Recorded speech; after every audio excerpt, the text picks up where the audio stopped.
हाय, आप देख रहे हैं लीगल लेंस बाय डीसी, जहां मैं एडवोकेट डीसी आपके लिए कानून की समझ लाती हूं आसान और सरल भाषा में। आज हम बात करेंगे उन लीगल टर्मिनोलॉजी, कानूनी शब्दों की जो हमें अक्सर सुनाई देते हैं, लेकिन ज्यादातर लोग उनके सही मायने जानते नहीं हैं, जैसे बेल, अक्यूज्ड, कन्विक्ट और अक्विट।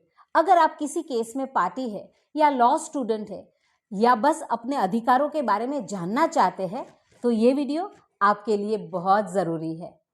सबसे पहले जानते हैं अक्यूज्ड यानी आरोपी किसे कहा जाता है। जब किसी व्यक्ति पर कानून तोड़ने का शक होता है या उस पर किसी अपराध का आरोप लगाया जाता है, तो उसे अक्यूज्ड यानी कि आरोपी कहा जाता है। इसका मतलब ये नहीं होता है कि वो व्यक्ति अपराधी है, सिर्फ ये कि उस पर आरोप लगा है और जांच या ट्रायल चल रहा है। फॉर एग्जाम्पल, अगर किसी पर चोरी का आरोप है और एफआईआर दर्ज हुई है, तो वो तब तक आरोपी कहलाएगा जब तक कोर्ट में ये साबित न किया जाए कि उसने अपराध किया है, यानी कि उसने चोरी की है। हम क्रिमिनल प्रोसीजर कोड की सेक्शन 2A को देख सकते हैं, जहां अक्यूज्ड की डेफिनेशन यानी कि व्याख्या दी गई है। दूसरा शब्द है बेल, जिसे जमानत कहा जाता है। तो ये बेल, जमानत होता क्या है? बेल का मतलब होता है किसी अक्यूज्ड यानी कि आरोपी को जब उसका केस कोर्ट में चल रहा हो, तब कुछ शर्तों के साथ टेम्पररीली रिहा करना। जमानत का मकसद होता है कि आरोपी को ट्रायल के दौरान जेल में न रखकर कुछ नियमों के साथ रिहा कर दिया जाए। बेल दो तरह की होती है। पहली है रेगुलर बेल, जब कोई व्यक्ति ऑलरेडी अरेस्ट हो चुका हो और उसे जेल से रिहा किया जाता है।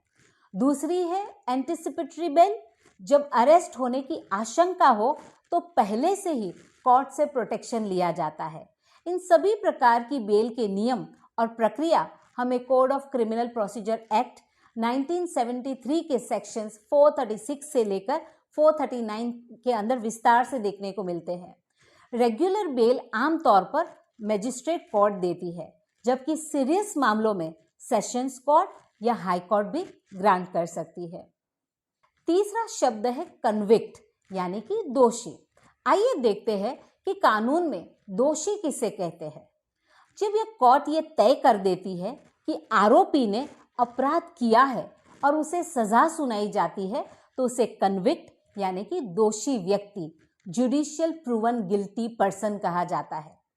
इसका मतलब है कि अब वो सिर्फ आरोपी नहीं है, बल्कि न्यायिक रूप से सिद्ध जुडिशियली प्रूवन अपराधी है। उदाहरण के तौर पर, अगर कोई व्यक्ति हत्या के आरोप में ट्रायल केस कर रहा है और कोर्ट उसे इंडियन पीनल कोड 1860 की सेक्शन 302 के तहत दोषी मान लेती है, तो अब वो कन्विक्ट कहलाएगा।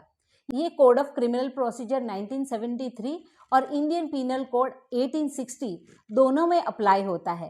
कन्विक्शन के बाद सजा की क्वांटम तय होती है। चौथा शब्द है अक्विट यानी कि बरी करना। आइए इसे भी समझे। अगर ट्रायल के बाद कोर्ट को यह लगे कि आरोपी के खिलाफ पर्याप्त सबूत यानी कि सफिशिएंट एविडेंसेस नहीं है या वो निर्दोष है, इनोसेंट है, तो कोर्ट उसे अक्विट कर देती है यानी कि बरी कर देती है।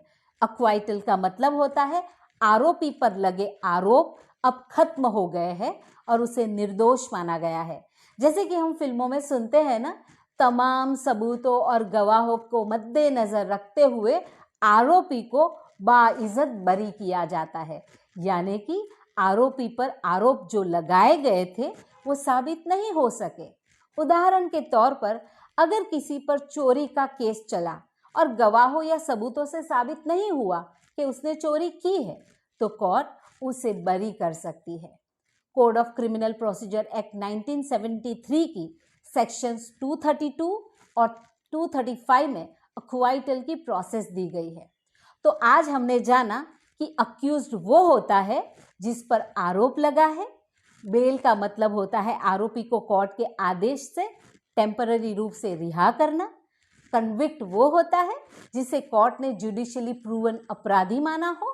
और अक्विट का मतलब होता है आरोपी को सफिशिएंट एविडेंसेस के अभाव से निर्दोष यानी कि इनोसेंट मानकर बरी कर देना। अगर आपको ये वीडियो पसंद आया हो तो लाइक करें, शेयर करें और लीगल लेंस बाय डीसी को सब्सक्राइब जरूर करें। साथ ही में कमेंट करके बताएं कि अगला वीडियो आप किस टॉपिक पर देखना चाहेंगे। जस्टिस के सफर में हम बने आपके साथी legal lens by DC. Thank you so much for watching my videos.